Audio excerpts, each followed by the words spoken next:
Les liens d'allégeance qui ont toujours lié le Sahara avec les différentes monarchies du royaume depuis 12 siècles, qui a fait que le Maroc a occupé la scène diplomatique avant la naissance de l'Algérie. Des siècles, des années-lumière avant la naissance de l'Algérie. Le royaume du Maroc célébrera le 6 novembre prochain un événement historique, le 50e anniversaire de la glorieuse Marche verte. La Marche verte a permis le recouvrement de l'intégrité territoriale du royaume et le retour du Sahara marocain à la mère patrie au terme de négociations avec la puissance occupante, conformément à la Charte des Nations Unies et au droit international. Ce moment n'a pas seulement clos une page de l'histoire coloniale, il a ouvert celle d'un avenir de paix, de stabilité et de développement. Monsieur le Président, comme chaque année, la question du Sahara marocain a suscité ces derniers jours un débat nourri. Nous nous réjouissons du soutien renouvelé par la majorité de plus en plus large des délégations en faveur de la solution d'autonomie sous souveraineté marocaine.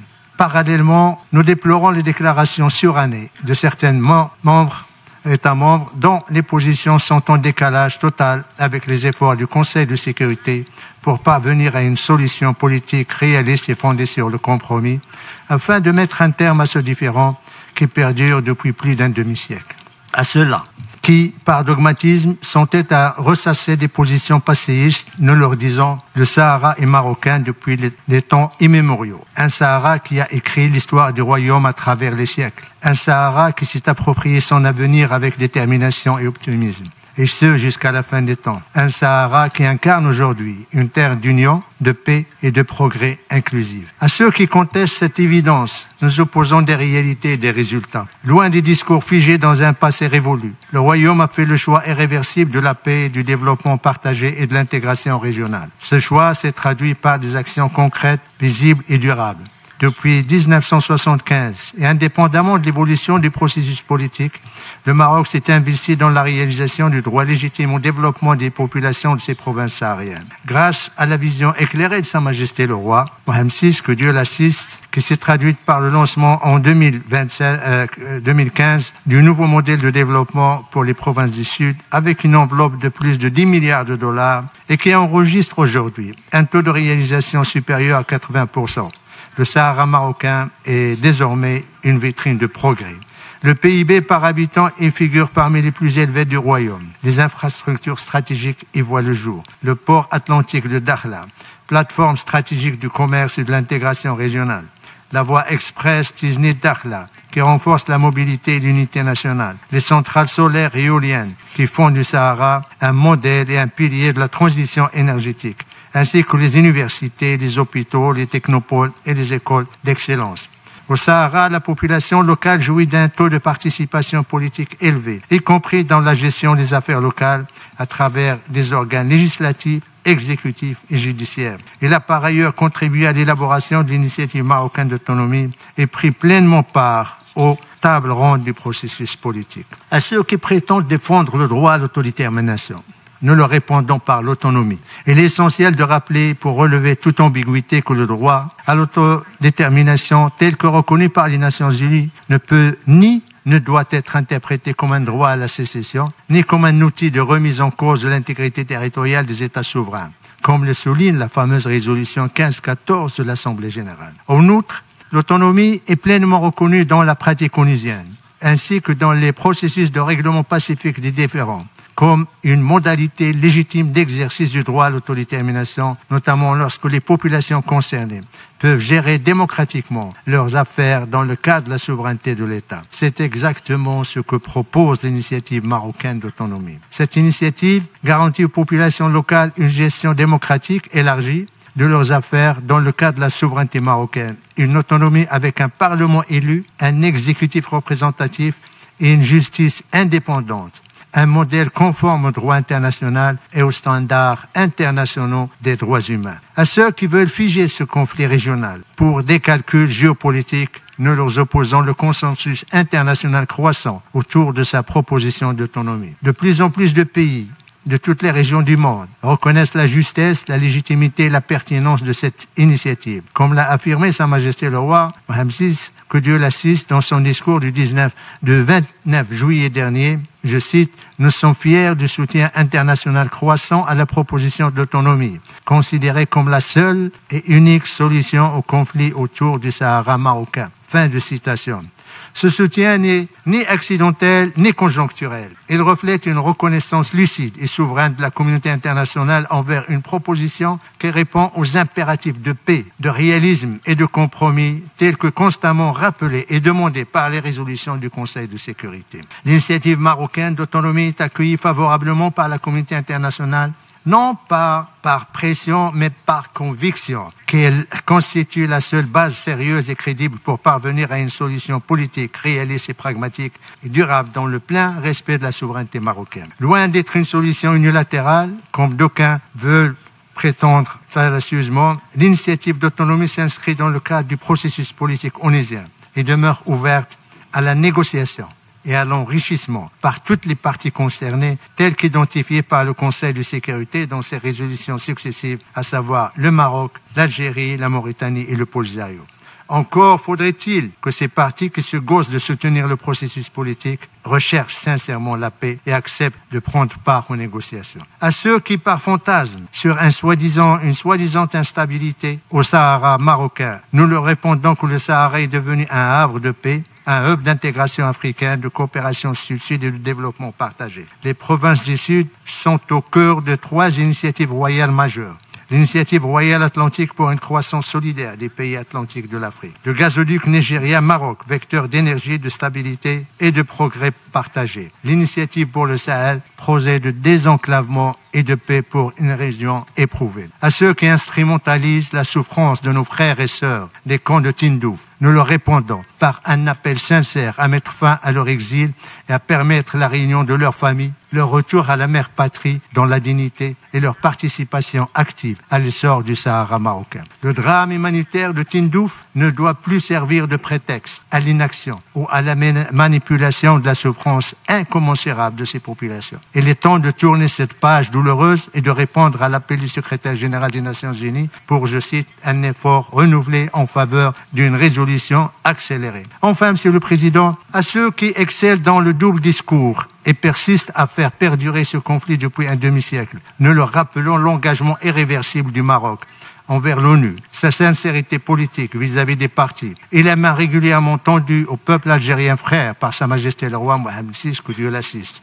La posture du royaume est constante, fondée sur la bonne foi, le respect des engagements et la volonté de trouver une solution définitive à ce différend qui n'a que trop longtemps duré. Une solution politique réaliste, durable et basée sur le compromis sous l'égide des Nations Unies. Comme l'a plaidé Sa Majesté le Roi, que Dieu l'assiste, dans son discours du 30 de juillet dernier, je cite, « Une solution consensuelle qui sauve la face à toutes les parties où il n'y aura ni vainqueur ni vaincu. » Fin de citation. Monsieur le Président, je voudrais conclure en réaffirmant le soutien ferme et constant du Royaume du Maroc à l'intégrité territoriale des Émirats arabes unis et sa souveraineté permanente sur les îles Tomb el-Kobra, Tomb Sora et Abu Moussa. Nous soutenons également la demande de ce pays frère de mettre fin à l'occupation par l'Iran de ces 3 îles émiraties, ainsi que sa position appelant à la recherche d'une solution, soit par la négociation directe, soit par la saisine de la Cour internationale de justice, et ce conformément au droit international. Je vous remercie, Monsieur le Président. L'Algérie a la parole.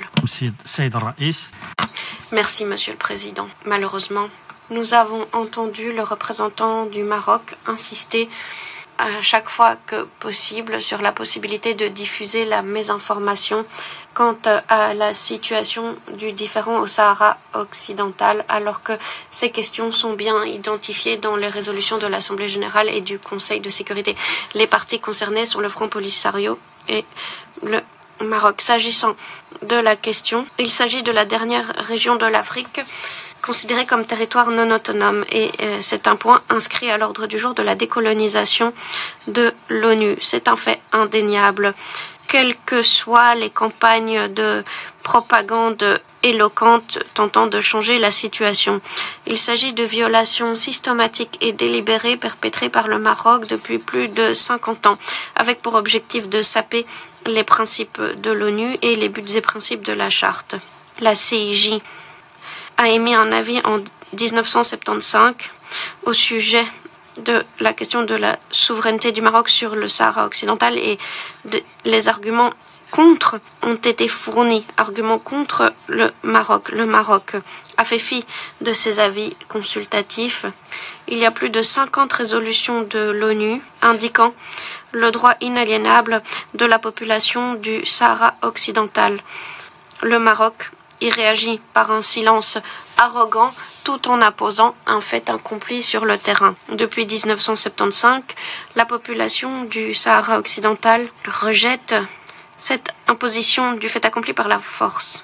C'est pour des raisons de dignité et de fierté. S'agissant de ceux qui questionnent la situation de bonne foi ou de mauvaise foi, il existe une solution à ce différend de plus de 50 ans. Oui, il existe une solution qui existe depuis 1991, la tenue du référendum sur l'autodétermination. Tout atermoiement ne changera pas ce fait historique.